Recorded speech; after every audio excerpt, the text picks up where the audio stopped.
नमस्कार दोस्तों, आपके अपने YouTube चैनल साहित्य मंथन के मंच से मैं डॉक्टर सुमनश्री आप सभी का हार्दिक स्वागत करती हूँ। जैसा कि चैनल का नाम ही है साहित्य मंथन, जिस प्रकार समुद्र मंथन से अमृत की प्राप्ति हुई, यहाँ अमृत की प्राप्ति तो नहीं होगी, लेकिन आपको यहाँ UGC नेट के पाठ्यक्रम में निर्धारित यूनिट 1 से लेकर यूनिट 10 तक की सभी इकाइयों की महत्वपूर्ण सामग्री अवश्य ही उपलब्ध होगी।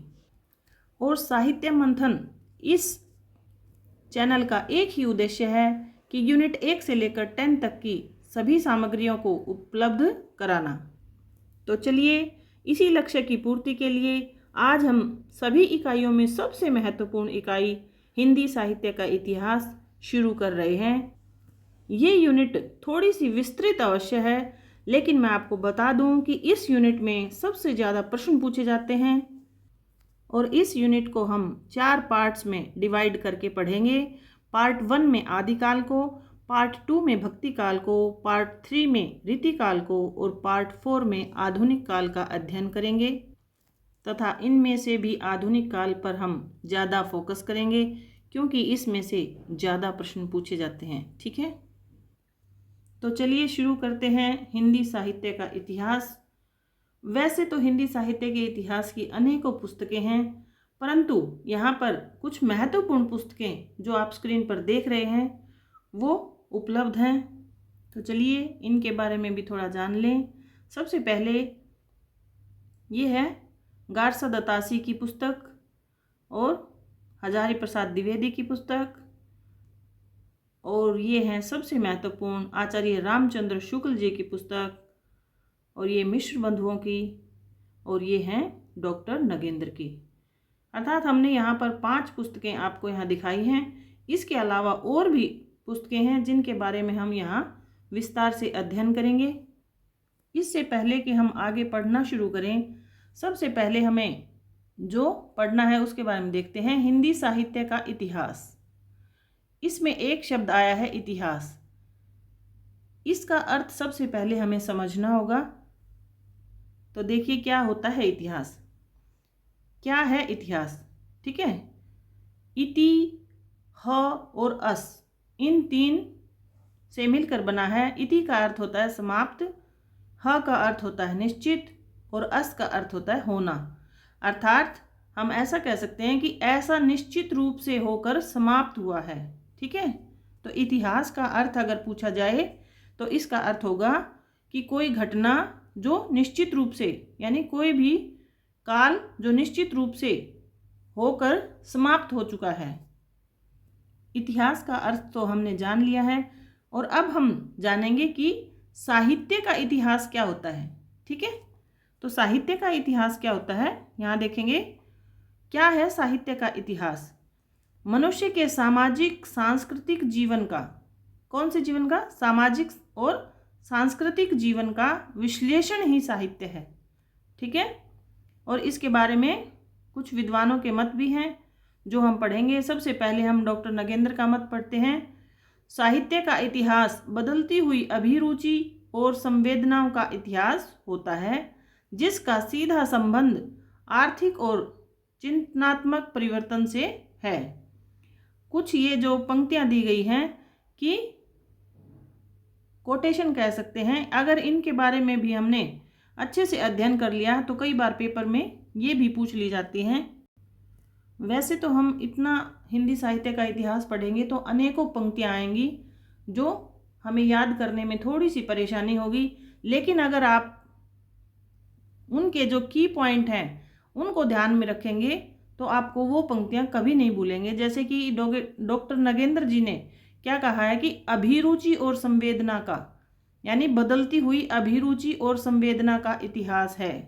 ठीक है, साहित्य का इतिहास कौन सा होता है, जो बदलती हुई अभिरुचि और संवेदनाओं का इतिहास है, जिसका सीधा संबंध आर्थिक और चिंतनात्मक परिवर्तन से है। तो आप ये अभिरुचि और संवेदनाओं को ध्यान में रखेंगे तो आपको याद रहेगा कि ये बात किसने कही थी, डॉक्टर नगेंद्र ने। आगे देखते हैं। दूसरा कथन है आचार्य शुक्ल का, प्रत्येक देश का साहित्य वहाँ की जनता की चित्तवृत्ति का संचित और प्रतिबिंबित होता है तब यह निश्चित है कि जनता की चित्तवृत्ति में परिवर्तन के साथ साहित्य के स्वरूप में भी परिवर्तन होता है। यानी जैसी भी जनता की चित्तवृत्ति होगी, अगर उसमें परिवर्तन होगा तो साहित्य में भी परिवर्तन अवश्य होगा।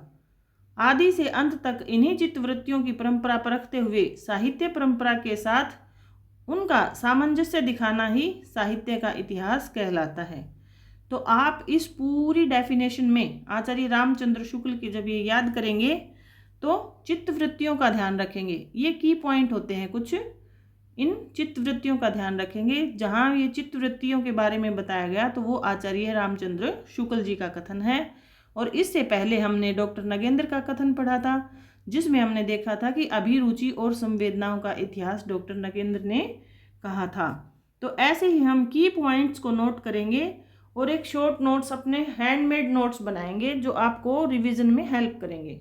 ठीक है, आगे देखते हैं।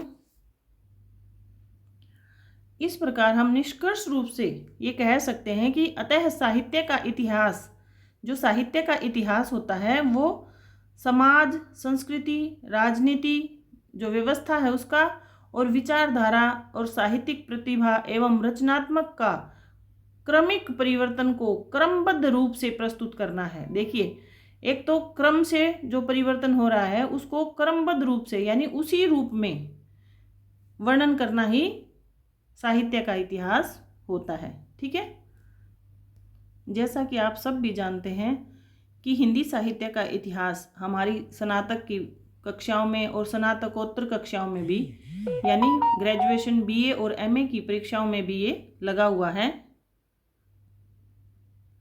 इस प्रकार ये अत्यंत ही हमारे लिए महत्वपूर्ण हो जाता है। यानी कि हिंदी साहित्य की सभी परीक्षाएं, हिंदी साहित्य का इतिहास जिन जिन कक्षाओं में लगा हुआ है उनकी सभी के लिए अत्यंत ही उपयोगी सामग्री है। और इनमें सबसे पहले हम करेंगे इतिहास लेखन परंपरा, यानी साहित्य इतिहास लेखन की परंपरा कब से शुरू हुई और किस प्रकार चली।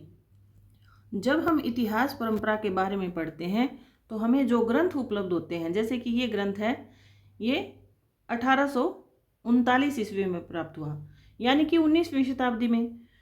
और 19वीं शताब्दी से पहले ऐसा नहीं है कि 19वीं शताब्दी से पहले कोई ग्रंथ लिखा ही नहीं गया हो, यानी इससे पहले भी कुछ ग्रंथ लिखे गए थे। एक बार उनका नाम पढ़ते हैं और फिर हम बताते हैं कि उनको क्यों इतिहास ग्रंथ नहीं माना गया। 19वीं शताब्दी से पहले जो ग्रंथ हमें उपलब्ध होते हैं उनका नाम देखते हैं एक बार। 84 वैष्णव की वार्ता, 200 वैष्णव की वार्ता, और ये दोनों ही ग्रंथ गोकुलनाथ के द्वारा लिखित हैं। देखिए, जितने भी ग्रंथ आते हैं और इनके जो लिखने वाले हैं, रचनाकार हैं, उनका नाम अवश्य ही ध्यान रखेंगे। ठीक है, और अगला ग्रंथ है भक्तमाल, जो नाभादास की रचना है। कविमाल हरिराय की रचना है। कालिदास हजारा कालिदास त्रिवेदी की रचना है। देखिए, ये वाला जो कालिदास है ये संस्कृत के कालिदास, जिन्होंने अभिज्ञान शाकुंतलम और अनेक ग्रंथों की रचना की थी, उस संस्कृत के कालिदास से ये भिन्न है। इस चीज़ को आप याद रखेंगे। इस प्रकार हम कह सकते हैं कि ये जो सारे ग्रंथ हमने पढ़े हैं ये 19वीं शताब्दी से पहले लिखे गए। ठीक है, तो 19वीं शताब्दी से पूर्व विभिन्न जो कवियों और लेखकों ने, अनेक ऐसे कवि और लेखक थे जिन्होंने हिंदी के कवियों के जीवन और कृतित्व का परिचय प्रस्तुत किया था, लेकिन फिर भी उन्हें इतिहास ग्रंथ नहीं माना गया। क्यों नहीं माना गया? कोई तो कारण रहे होंगे ना। तो क्या कारण रहे थे? क्योंकि इनमें कालक्रम और सन संवत का अभाव था। इसी कारण इन्हें इतिहास की संज्ञा नहीं दी गई। यानी इनमें क्या कमियां थी? कालक्रम नहीं दिए हुए थे, सन संवत नहीं दिया हुआ था। ठीक है, इस प्रकार हमने 19वीं शताब्दी से पूर्व के ग्रंथों को जान लिया है। अब हम 19वीं शताब्दी से लेकर आगे जितने भी हिंदी साहित्य इतिहास के ग्रंथ लिखे गए उनके बारे में क्रम से जानते हैं। और सबसे पहले हमारा जो इतिहास ग्रंथ है उसका नाम है इस्तवार दला लिटरेतुर एंदुई ए हिंदुस्तानी। ये फ्रेंच विद्वान थे और ये फ्रेंच भाषा में ही लिखा गया है। गारसा द तासी ने इसको लिखा है 1839 ईस्वी में। और हिंदी साहित्य का इतिहास लेखन का यह पहला प्रयास था। इस बात को बिल्कुल भी नहीं भूलेंगे, क्योंकि पहले प्रयास को हमें याद रखना अत्यंत ही महत्वपूर्ण होता है। अब हम सभी ग्रंथों के बारे में डिटेल से यानी विस्तृत रूप से पढ़ेंगे और मैं साथ साथ में आपको बताऊंगी कि किस तरह से आपको इसमें से प्रश्नोत्तर बनाने हैं, यानी किस तरह से आपके प्रश्नोत्तर इनमें से आएंगे। ठीक है, तो आप पेन कॉपी लेकर साथ में नोट करते हुए चलिए कि कौन कौन से प्रश्न इसमें से बन सकते हैं। आप प्रश्नों को लिख लीजिए साथ में और उत्तर आप अपने आप से दीजिए ताकि आपका रिवीजन भी साथ साथ हो जाएगा। ठीक है, और इस ग्रंथ का प्रकाशन कहाँ पर हुआ? The oriental translation committee, Ireland में। मूलतः फ्रांसीसी भाषा में रचित था, क्योंकि ये फ्रेंच विद्वान थे तो फ्रांसीसी भाषा में लिखेंगे। इसके 2 संस्करण प्रकाशित हुए। प्रथम संस्करण 2 भागों में, प्रथम भाग 39 यानी 1839 ईस्वी में, और द्वितीय भाग है वो 1847 ईस्वी में प्रकाशित हुआ। देखिए इनके सन हैं वो आपको अच्छे से याद रखने हैं कि पहला भाग कब प्रकाशित हुआ, दूसरा भाग कब प्रकाशित हुआ। ठीक है, द्वितीय संस्करण के भी 3 भाग थे, जिसमें से प्रथम 2 यानी 1 और 2 वो 1870 ईस्वी में, और तीसरा भाग 1871 ईस्वी में प्रकाशित हुआ। इसकी एक सबसे बड़ी जो कमी थी वो क्या थी? इसमें काल विभाजन नहीं किया गया था। ठीक है, और काल क्रमानुसार लेखक परिचय, युगीन प्रवृत्तियों का भी वर्णन नहीं था। देखिए इसकी कुछ डिसएडवांटेज होती है ना, जो कमियां होती हैं उनको अलग से नोट कर लीजिए, और कुछ विशेषताएं होती हैं उनकी अलग से नोट कर लीजिए। साथ साथ में उस ग्रंथ को लिखिए, उसका रचना काल कब और किसने लिखा, कौन से कहाँ से ये प्रकाशित हुआ। ठीक है, और इसमें क्या क्या विशेषताएं थी और क्या क्या कमियां थी, इनका सामने ही बिल्कुल अलग से एक बॉक्स बना लीजिए जो आपको रिवीजन के टाइम पर बहुत ही हेल्पफुल होगा। ठीक है, आगे देखते हैं और क्या था इसमें। अंग्रेजी वर्णमाला के अनुसार हिंदी उर्दू के 738 कवि, कितने? 738 कवियों का विवरण है इसमें, जिसमें से 72 कवि हिंदी के हैं। ठीक है, कई बार ऐसे प्रश्न भी पूछ लेते हैं। आगे देखते हैं और क्या था इसका। डॉक्टर लक्ष्मी सागर वार्ष्णेय द्वारा इस रचना का हिंदुई साहित्य का इतिहास इस शीर्षक से हिंदी में अनुदित हुआ, यानी हिंदी में उसका अनुवाद किया, और उसका नाम था हिंदुई साहित्य का इतिहास। और कब किया? 1952 ईस्वी में। ठीक है, हमने सबसे पहले एक ग्रंथ के बारे में पढ़ा। अब इसमें से प्रश्न कौन कौन से बन सकते हैं, क्या क्या बन सकते हैं, इनको भी साथ साथ हम नोट करते हुए चलेंगे। सबसे पहले आपको ग्रंथ का नाम, प्रकाशन वर्ष, किसने लिखा, पहला प्रयास था, कहाँ पर प्रकाशित हुआ, कौन सी भाषा में था। यहाँ पर जितने भी बिंदु दिए गए हैं वो बहुत ही महत्वपूर्ण बिंदुओं को रखा गया है। ठीक है, कितने संस्करण थे। देखिए एक एक लाइन से 2-2 प्रश्न बन रहे हैं आपके। प्रथम संस्करण के कितने और कब, दोनों के, फिर उसके 3 भाग हुए, पहला कब दूसरा कब। ठीक है, इसमें क्या क्या वर्णन था और क्या नहीं वर्णन था, कितने कवियों का वर्णन था कुल, और हिंदी के कितने कवि थे, किस रचनाकार ने उसका हिंदी में अनुवाद किया और किस नाम से किया और कब किया। ठीक है, देखिए कितने सारे प्रश्न बन गए। अगर हमने जो जो अंडरलाइन लगाई है ना, वो सारे प्रश्न बनते हैं आपके। सिर्फ एक रचना में से 1 2 3 4 5 6 7 8 9 10 11 12 13 14 15 16 17 18 19 या 20 प्रश्न आपके इसी एक रचना में से कोई भी प्रश्न आपसे पूछ लेंगे। ठीक है, तो ये सारी जितनी भी सामग्री है वो अत्यंत ही महत्वपूर्ण है और प्रत्येक पंक्ति से प्रश्न बनते हैं। ठीक है, बार बार आप इनको रिवाइज कीजिए, एक बार आप ऐसे सुन लीजिए, फिर आप अपने हैंडमेड नोट्स बनाइए और उसके बाद आप उसका रिवीजन कीजिए। और मैं विश्वास के साथ कहती हूँ कि आपका कोई भी प्रश्न इसमें से छूटेगा नहीं। ठीक है, चलिए ऐसे ही हम आगे की रचनाओं को भी करते हैं। अगला जो साहित्य इतिहास है वो तजकिरा, यहाँ थोड़ा सा मिसप्रिंट हो गया है, यहाँ पर है त, ठीक है। तजकिरा ई सुअरा ई हिंदी, ये पुस्तक का नाम है। मौलवी करीमुद्दीन की रचना है ये, और 1848 ईस्वी में इसकी रचना हुई, ठीक है। यहाँ पर 12-13 रचनाएं दी गई हैं और जिनको हमने कालक्रम के अनुसार ही आपके सामने रखा है, और इसको याद करने में आपको बिल्कुल ही दिक्कत नहीं होगी और आसानी से याद हो जाएंगी, ठीक है। और आप इसका ना साथ साथ में एक माइंड मैप तैयार कीजिए, यानी अपने दिमाग में ही अपने माइंड मैप बनाइए कि सबसे पहले ये रचनाएं थी, उसके बाद ये रचनाएं थी, उसके बाद ये। और आप जब पेपर में करेंगे ना तो आपके माइंड में वही मैप पूरा का पूरा आपके सामने आ जाएगा और आपको पता चल जाएगा कि कौन सी रचना बाद की थी, कौन सी पहले की थी, ठीक है। तो आपको बिल्कुल भी दिक्कत नहीं होने वाली है। चलिए दूसरी रचना के बारे में पढ़ते हैं।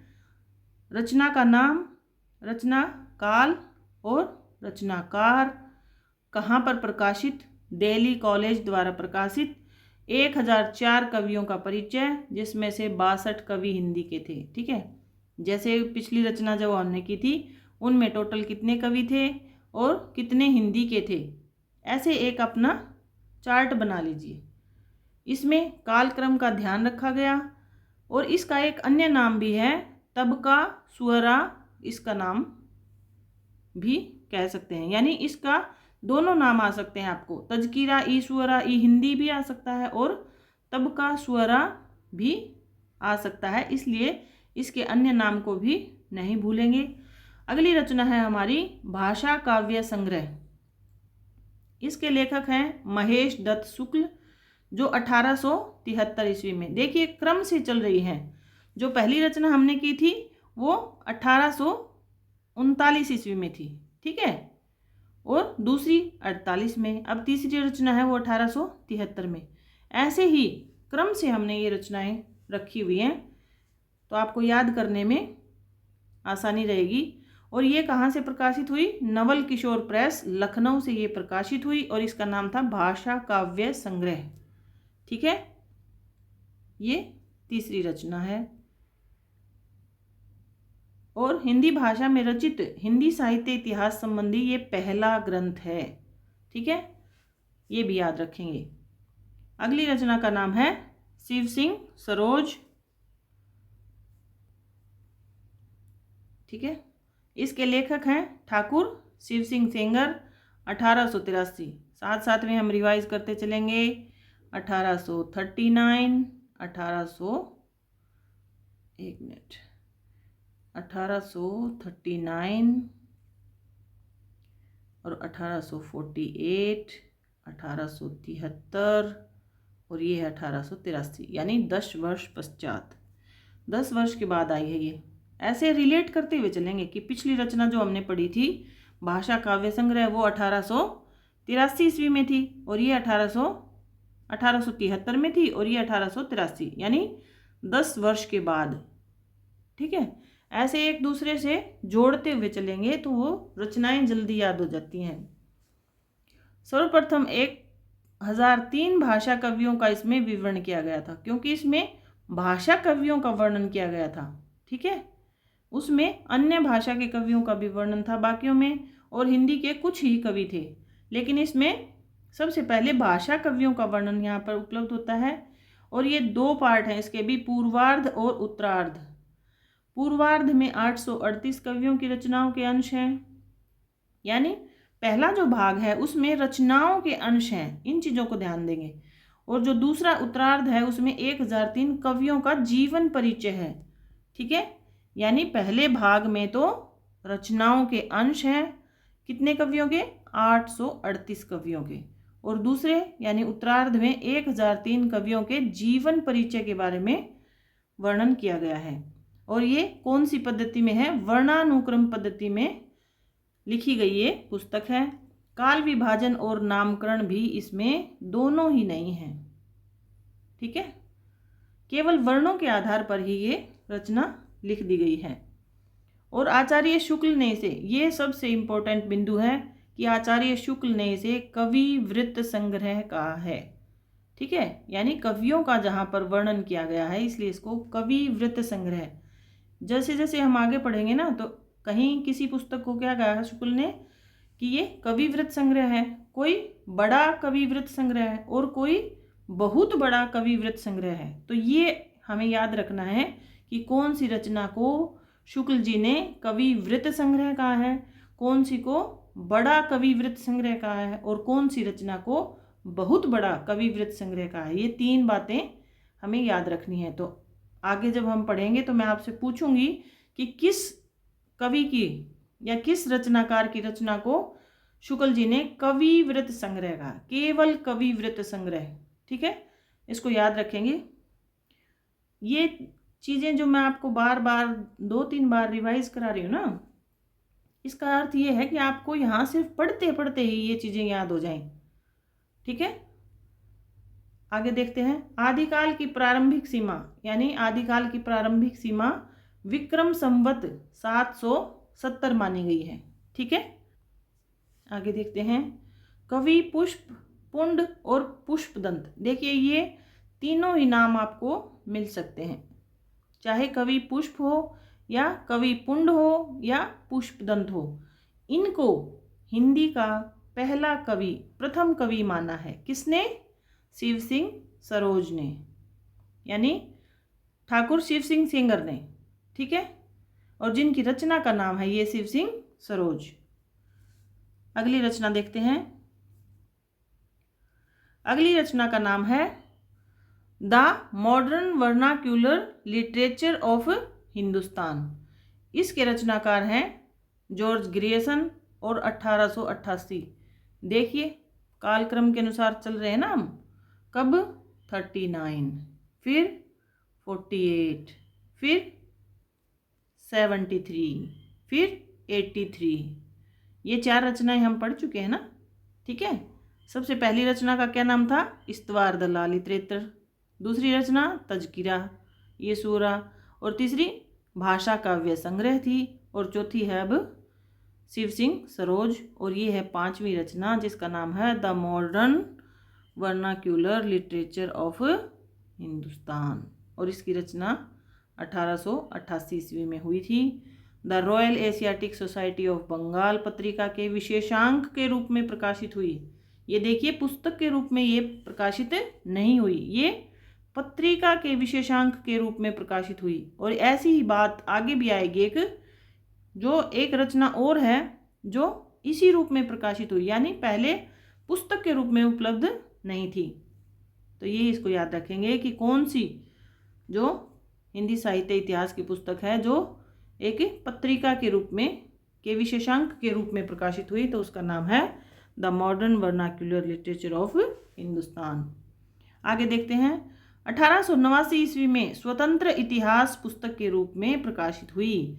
ये याद रखेंगे कि अगर आपसे पुस्तक स्वतंत्र रूप से पुस्तक के रूप में पूछा जाएगा तो आप 1889 करेंगे, और वरना 1888 करेंगे। यानी पत्रिका के विशेषांक के रूप में है तो 1888 रखेंगे।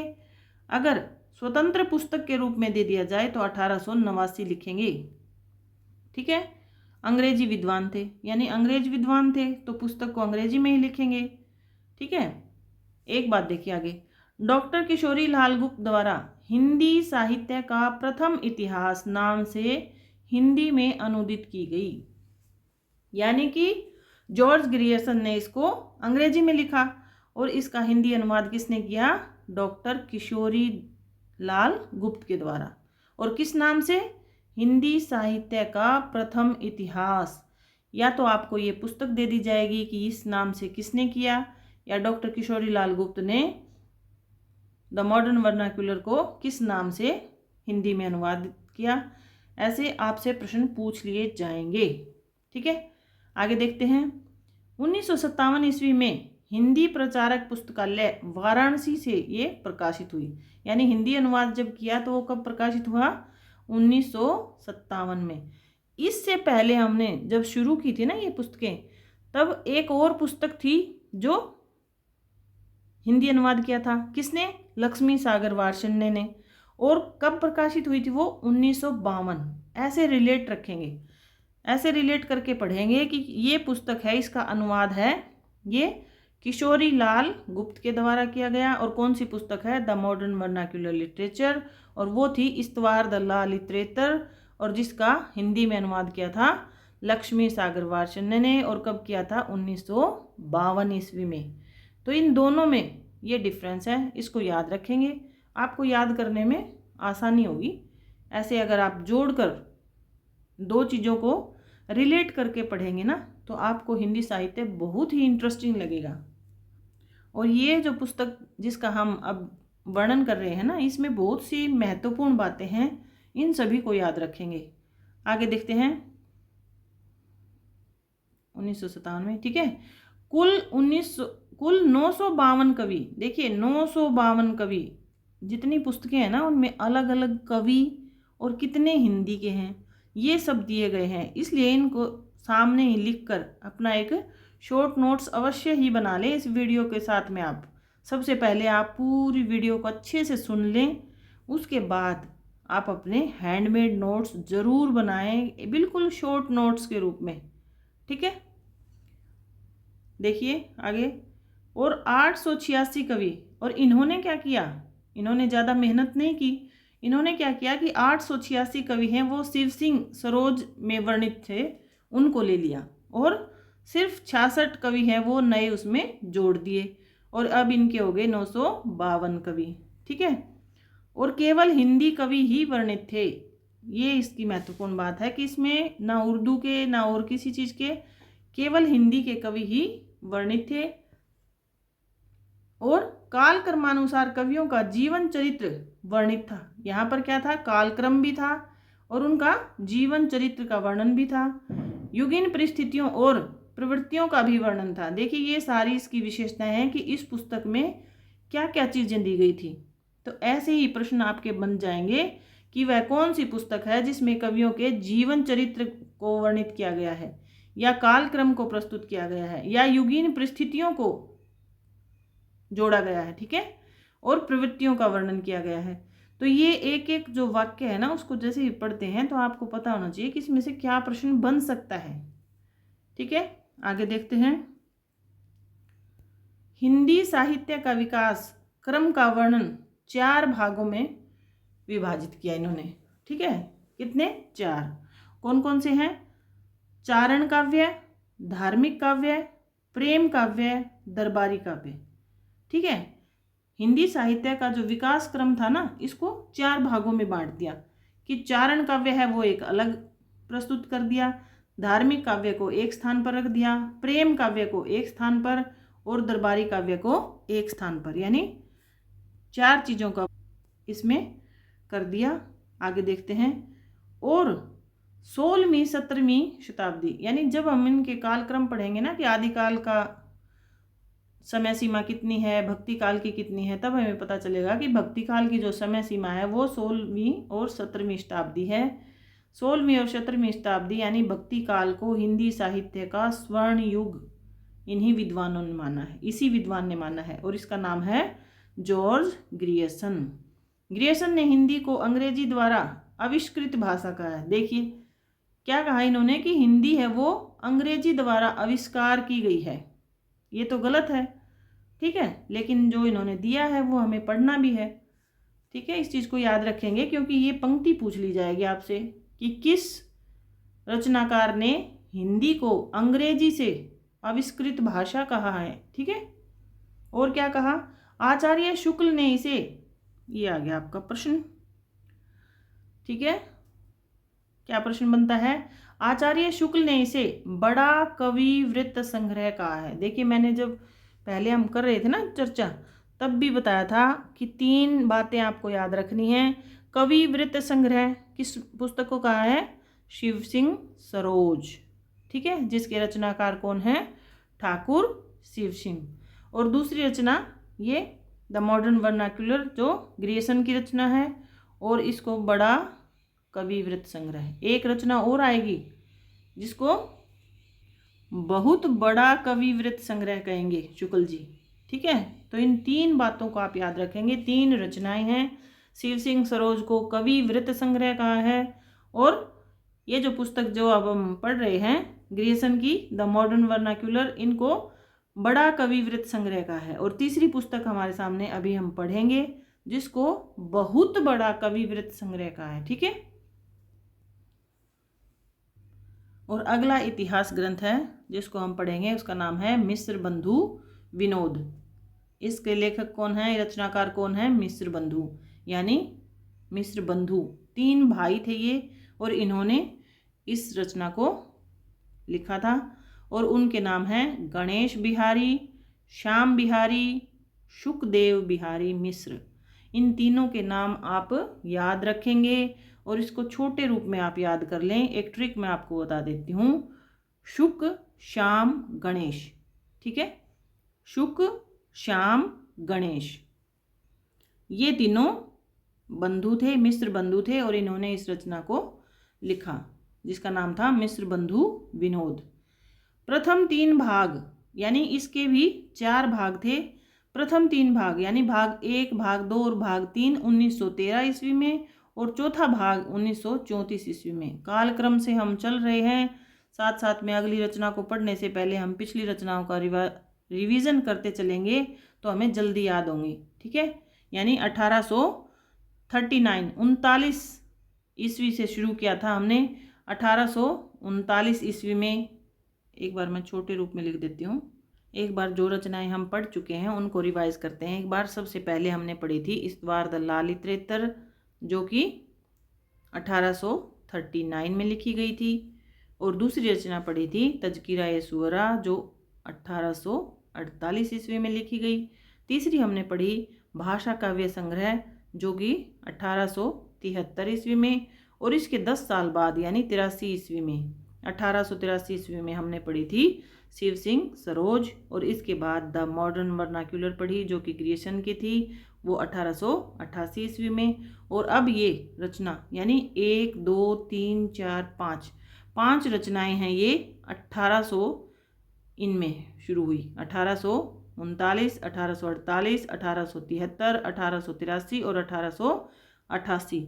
अब अगली जो रचना हम पढ़ रहे हैं वो 1900 से शुरू हो गई। ठीक है, और इस रचना का नाम है मिस्र बंधु विनोद। इसके हमने पढ़ लिए, सुख श्याम गणेश 3 बंधुओं ने लिखी थी। पहले 3 भाग हैं वो 1913 ईस्वी में, और चौथा भाग 1934 ईस्वी में।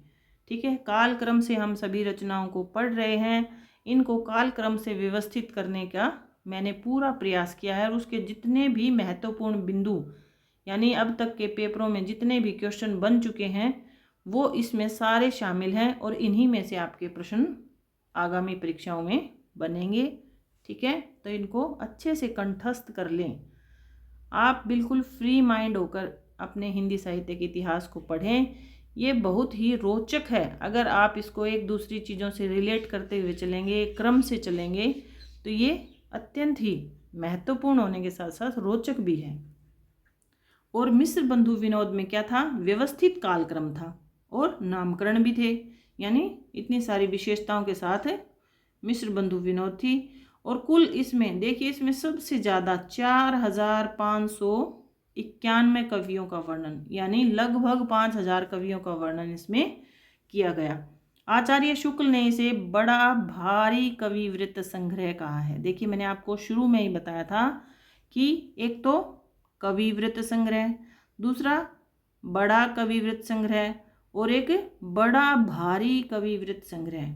कविवृत्त संग्रह किसको कहा था, ये आप लोग कमेंट करके बताएंगे कि कविवृत्त संग्रह किस रचना को कहा, और बड़ा कविवृत्त संग्रह कौन सी रचना को। और ये तीसरी रचना है मिस्र बंधु विनोद, जिसको बड़ा भारी कविवृत्त संग्रह कहा है। ठीक है, आगे देखते हैं। संपूर्ण इतिहास 8 से भी अधिक कालखंडों में विभक्त किया गया। कवियों का जीवन चरित्र वर्णित था। साहित्य के विविध अंग भी इसमें शामिल थे। मिस्र बंधुओं की अन्य कृति, देखिए एक रचना यहाँ पर, ये जो इतना वर्णन है ना, ये किसी परपद से किया गया है। यहाँ पर एक प्रश्न आता है पेपरों में कि देव बड़े हैं या बिहारी बड़े हैं। ठीक है, इस पर विद्वानों के मतभेद रहे हैं, और इसी को स्पष्ट करने के लिए मैंने ये यहाँ पर सामग्री है वो जोड़ी है। मिश्र बंधुओं की एक और अन्य कृति है जिसका नाम है हिंदी नवरत्न, जो 1910 में प्रकाशित हुई। ये आपको इसके नाम और रचना काल, ठीक है, ये याद रख रहे हैं। और किसकी रचना है? मिश्र बंधुओं की ये रचना है, यानी मिश्र बंधुओं की दूसरी रचना हम पढ़ रहे हैं। एक थी मिश्र बंधु विनोद और दूसरी रचना क्यों पढ़ रहे हैं ये भी मैंने बता दिया कि एक विवाद, विद्वानों का एक विवाद रहता है किस चीज़ पर, कि देव बड़े हैं या बिहारी। इसी बात को स्पष्ट करने के लिए मैंने ये जोड़ा है, ठीक है। तो ये हिंदी नवरत्न है, ये 1910 ईस्वी में लिखी गई। इसमें 9 अध्यायों में तुलसीदास, सूरदास, देव, बिहारी, भूषण, मतीराम, केशव, कबीर, चंद्रवरदाई, भारतेंदु, हरिश्चंद्र कवि हैं, ये शामिल हैं। यानी कि 9 अध्यायों में ये सारे शामिल हैं, ठीक है। अब ये क्यों? क्योंकि इसी पुस्तक के द्वारा हमें पता चलता है कि मिश्र बंधुओं ने क्या माना है। देखिए, देव को तीसरे स्थान पर रखा है और बिहारी को चौथे स्थान पर। इससे ये स्पष्ट होता है कि अगर आपसे पूछ लिया जाए कि किन विद्वानों ने देव को बड़ा माना है और बिहारी को छोटा माना है, तो ये मिश्र बंधुओं ने माना है, ठीक है। और कौन सी पुस्तक में? हिंदी नवरत्न में, जो 1910 ईस्वी में प्रकाशित हुई थी। हिंदी साहित्य के इतिहास का प्रथम इतिवृत्तात्मक लेखन है, ठीक है। आगे देखते हैं अगली रचना। अगला जो इतिहास ग्रंथ है उसका नाम है हिंदी साहित्य का इतिहास, और ये किसका है? आचार्य रामचंद्र शुक्ल का, और आपको ये अवश्य ही पढ़ना चाहिए। 1929 ईस्वी में लिखा गया। नागरी प्रचारणी सभा काशी के द्वारा इसका प्रकाशन हुआ। हिंदी साहित्य के इतिहास लेखन परंपरा के कर्णधार माने जाते हैं, यानी वास्तविक कर्णधार माने जाते हैं। कौन? आचार्य रामचंद्र शुक्ल, ठीक है। प्रारंभ में नागरी प्रचारणी सभा काशी द्वारा प्रकाशित ग्रंथ हिंदी शब्द सागर की भूमिका के रूप में प्रकाशित हुआ। देखिए, ये भी पुस्तक के रूप में प्रकाशित नहीं हुआ, ये भी एक हिंदी शब्द सागर की भूमिका के रूप में प्रकाशित हुआ था। और ऐसे ही एक रचना और आई थी, उसका नाम बताइए। और मैं आपको एक हिंट भी दे दूं कि वो रचना 1888 ईस्वी में एक पत्रिका के विशेषांक के रूप में प्रकाशित हुई थी और 1889 ईस्वी में स्वतंत्र पुस्तक के रूप में प्रकाशित हुई थी। तो उस पुस्तक का नाम और उसके रचनाकार कौन है वो कमेंट बॉक्स में आप ज़रूर बताएं। इस प्रकार हम देखते हैं कि हिंदी साहित्य का इतिहास आचार्य रामचंद्र शुक्ल का था। वो हिंदी शब्द सागर की भूमिका के रूप में प्रकाशित हुआ था। आगे देखते हैं परिवर्धित संस्करण, यानी इसका परिवर्धित संस्करण 1940 ईस्वी में प्रकाशित हुआ। इसमें 1000 हिंदी कवि वर्णित थे, यानी सारे जो कवि थे वो किसके थे? हिंदी के विकास में विशेष रूप से योगदान देने वाला कवि की शामिल है, ठीक है। आगे देखते हैं कवियों का साहित्यिक मूल्यांकन भी वर्णित है, यानी इसमें कवियों का साहित्यिक मूल्यांकन भी दिया गया है आचार्य रामचंद्र शुक्ल की पुस्तक में। और काल विभाजन के अंतर्गत 900 वर्षों का, आचार्य रामचंद्र शुक्ल ने कितने वर्षों का काल विभाजन किया है? 900 वर्षों का, ये याद रखेंगे। और 4 काल खंडों में विभाजित किया है। सबसे पहले हैं वीर गाथा काल, जो संवत 1050 से 1375, यानी आचार्य रामचंद्र शुक्ल ने काल विभाजन है वो संवत में किया है, ये याद रखेंगे। क्योंकि इसमें बहुत ज़्यादा कन्फ्यूजन होता है कि ईस्वी और संवत दोनों हैं, वो बदल के लिख दिए जाएंगे और हम ध्यान नहीं देते हैं और जल्दबाजी में हम उसको गलत लगा देते हैं और घर आकर हमें पता चलता है कि ये तो गलत हो गया। तो ऐसी गलती आप बिल्कुल नहीं करेंगे, ये चीज़ याद रखेंगे। जब भी पेपर आप करेंगे तो उसके ऑप्शन हैं, उनमें देखेंगे कि ये संवत में है या ईस्वी सन में है, ठीक है। और आपको एक बात और पता होना चाहिए कि आपको विक्रम संवत को अगर ईस्वी सन में बदलना है तो आपको क्या करना होगा, यानी 1050 विक्रम संवत है, इसमें से माइनस कर देंगे 57 ईयर, ठीक है। और ये आ जाएगा हमारा ईस्वी सन। बताइए कितने हो गए?